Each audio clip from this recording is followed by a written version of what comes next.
Linda Sarsour.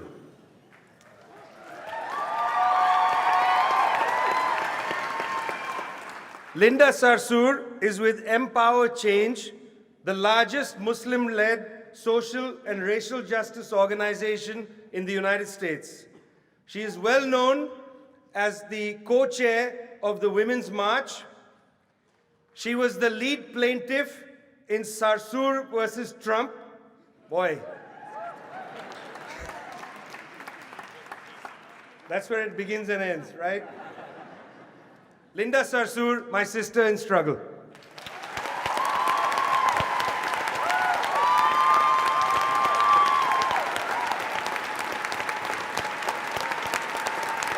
Thank you.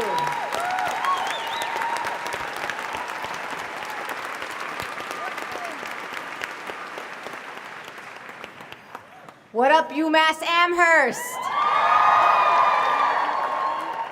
I am so deeply honored and humbled to be here with all of you today. I mean, Dave, I already loved you, but now I just love you a whole lot more. I want to thank UMass-Amherst and the faculty, the administration for standing their ground, standing up for the values of this university to protect free speech. I want to thank Jewish Voice for Peace, Western Mass. We love you, I love you. And to my brilliant and bold sister, Rachel Weber, thank you for your courage and standing up for us. I want to thank my fellow panelists who are up here, Mark and VJ and Roger and Dave, for their courage. They don't have to do this. I'm the resident Palestinian on the panel, just to be clear. So I have a responsibility to my people. They choose to stand up and be on the right side of history. So I want you to give them another round of applause.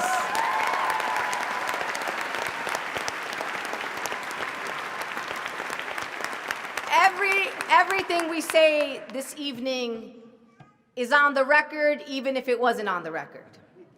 So I want to make sure that everybody understands that I stand here before you today unequivocally and unapologetically Palestinian-American. I stand here unequivocally and unapologetically proud with the blood of a resilient people that runs and pumps through my body. I am also a proud and unapologetic supporter of the boycott, divestment, sanctions movement.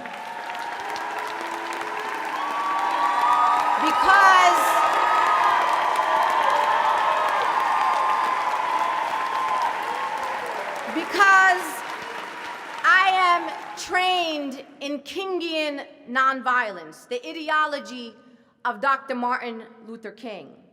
I believe in the power of nonviolent means to bring about change. And if BDS was not an impactful and effective movement, they wouldn't be trying to oppose it. Not only do I believe in the boycott, divestment, sanctions movement as a nonviolent movement, regardless of what the opposition has to say about it,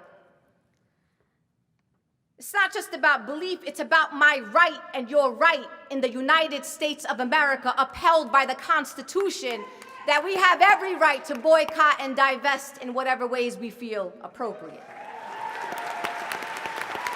So, instead of worrying about the tactics, just out-organize us. And I want to say shout out to Students for Justice in Palestine in every corner of this country for the bold and courageous work that they do every day.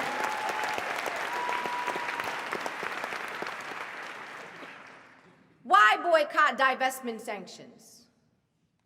This is a tactic. This is not an organization. It has been used in the days of the civil rights movement. It has been used to end South African apartheid. And let's be clear about what is happening in Palestine. They will say to me, why are you so obsessed with the state of Israel?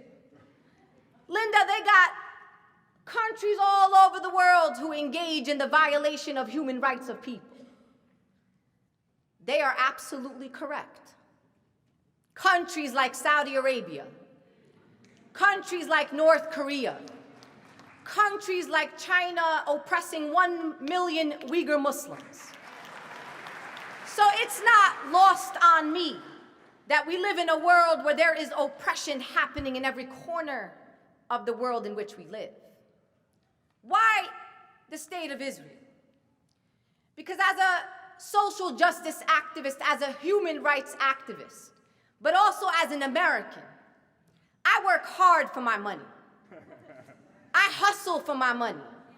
I pay this government my tax dollars. And as an American, I should be able to decide that my money should go to Medicare for all and schools in Chicago and hospitals in our country.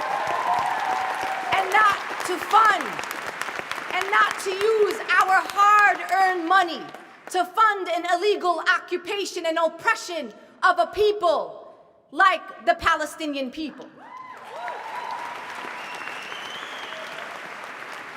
To fund the largest open-air prison in Gaza. To fund the dehumanization and deprivation and vilification of the Palestinian people. The chokehold on travel on the Palestinian people. So when you say to me, why the state of Israel, I say, why not the state of Israel?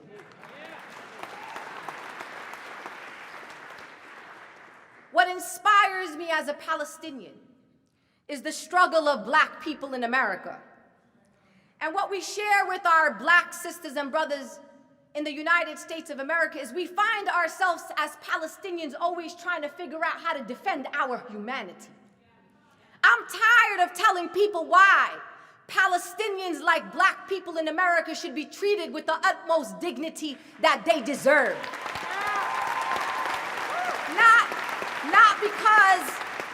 Not because they're Black or because they're Palestinian, is because they are human and they are creations of God and deserve to be treated that way. We as the Palestinian people have been labeled anything and everything but who we are. We are a people with aspirations and dreams, a people fighting for self-determination and the right to return to our original homeland. We are a people with a rich culture. We are a people that know joy. We are a people that know laughter. We are a people that, as a famous Palestinian poet said, we are a people who teach life, sir. Yeah.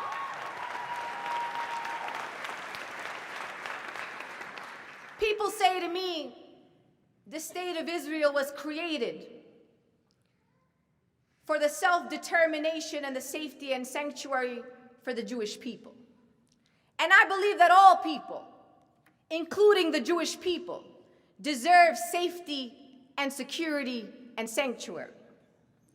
But what I will say is that there will be no state in this world that would have true safety and security at the expense of another people.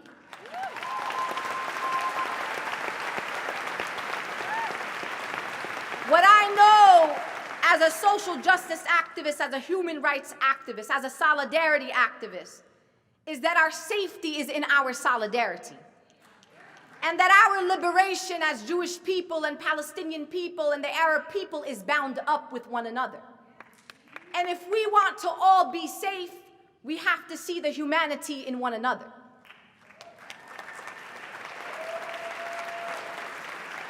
Our opposition is fierce. They also got a lot of resources. But what they don't have is morals. They don't have principles. So instead of the opposition, right, this is what I say to the opposition all the time. I appeal to the morals and the values of the people. If you got a moral argument for your stance, then come bring it and see if people agree with you. But instead of appealing to the morals and the values of the people, they engage in ad hominem attacks against people who are truth tellers, people who are unbought and unafraid. And I will tell you, as a Palestinian American, as a daughter and granddaughter and great-great-great-granddaughter of Palestinians, that I will not be silenced. I will not be intimidated. And I will continue to stand strong in my positions. Just this week, this is just a week, because I could talk about the last 10 years, the last 2 years, but I'm going to talk about this week. This week in the state of Texas, a Palestinian-American speech pathologist went up against anti-BDS supporters, went up against the state of Texas, who are trying to demand for her to sign a renewal contract with the Houston school district. And when they said in the contract that she had to sign the contract saying that she would confirm that she would not boycott the state of Israel, she said, absolutely not. And she went to the courts. And today I watched a video of her signing her contract without that clause in the contract.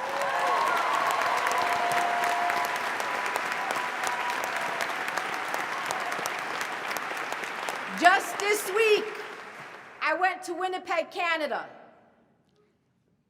The mayor of Winnipeg, he don't even know who I am. He probably never heard of me. But the right-wing Zionists got to the mayor of Winnipeg, and he stood up in a little press conference talking about, you don't gotta cancel, don't bring the lady or whoever the lady is. Whatever they told him to say, he said. And then we went from an event that could have probably had about maybe 200 people to a sold-out event in Winnipeg, where more people heard my voice, more people heard my truth. Then I was about to deal with this event. And I was like, they took us to court and stuff and all this, I don't know. I was like, wait a minute, hold on. Are we in America? Do we live in a democratic country? Because I think I forget sometimes. And then thank God the judge still remembered that he was in a democratic country. And he threw out the injunction. So I was like, this is a lot of winning for 1 week. I'm sorry, there's a lot of winning happening.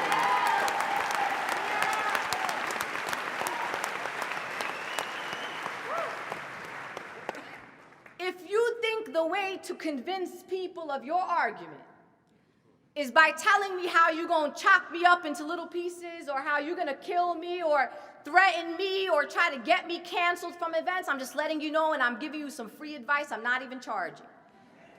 It doesn't work. It doesn't work. Try some new tactics.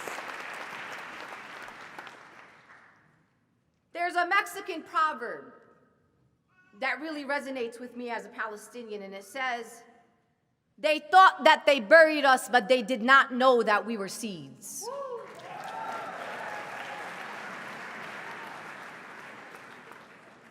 And so I just want to say to everybody in this room that my first responsibility is to keep my family safe. But I will continue to use my voice, continue to stand up for the things that I believe in. And I am willing to do that no matter the consequences.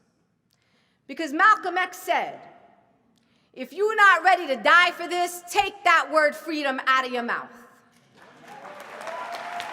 And I will end my remarks with the words of a woman abolitionist who said, her name was Harriet Beecher Stowe. And Harriet said, when you get into a tight place and everything goes against you till it seems as though you could not hang on a minute longer, never give up then, for that is just the place and time that the tide will turn. And my dear sisters and brothers and family in this room, the tide is turning. Free, free Palestine! Free, free Palestine! Free, free Palestine! Free, free Palestine! Thank you, UMass-Amherst!